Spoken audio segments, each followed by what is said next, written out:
Aujourd'hui, nous allons voir le péché par rapport au cœur de l'homme. Le cœur de l'homme est un autel de péché, un autel de culpabilité, un autel de malédiction, le cœur de l'homme. Et la Bible dit du cœur que le cœur est tortueux par-dessus tout. Qui peut le connaître? Ce mal est tellement profond. D'accord? C'est pour ça que la nouvelle naissance nous est prêchée. Nous devons renaître. Et ainsi, Dieu va nous donner un nouveau cœur. Voilà. La Bible dit, le cœur est tortueux par-dessus tout. Qui peut le connaître? C'est ce que disait le prophète Jérémie. D'accord? La nouvelle naissance est la solution à la transformation de notre cœur. Tant que la nouvelle naissance n'a pas eu lieu, eh bien, l'état du cœur humain est une catastrophe, une véritable catastrophe.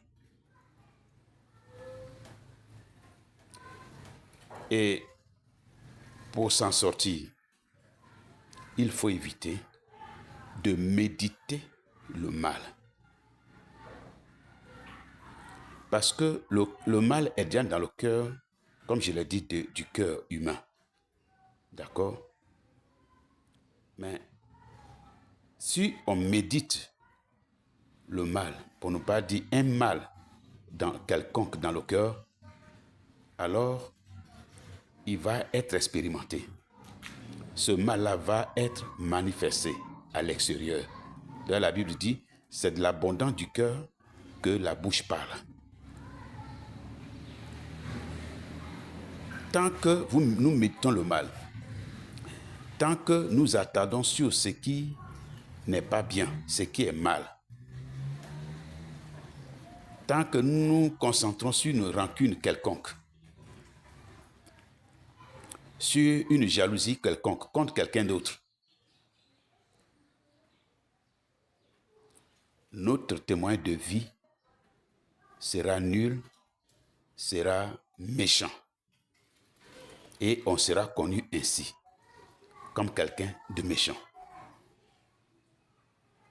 Donc, il faut éviter de méditer le mal, de s'attarder sur ce qui est négatif, sur ce qui n'édifie pas, sur ce qui ne construit pas,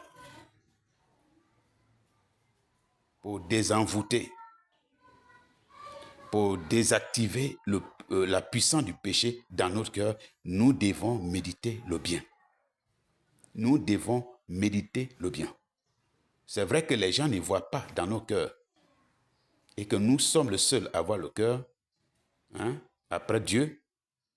Nous devons nous habituer, pratiquer le bien dans notre cœur. Je ne dis même pas à l'extérieur, dans nos mains, dans nos œuvres, mais tout d'abord dans notre cœur.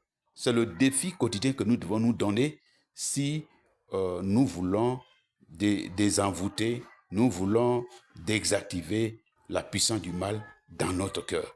Méditer continuellement le bien. Voilà. C'est-à-dire répondre le mal par le bien. Parce que quand vous répondez le mal par le mal, vous ne vous faites pas du bien. Parce qu'il ne faut pas oublier que le péché là est logé dans votre cœur. L'autel là est dans votre cœur.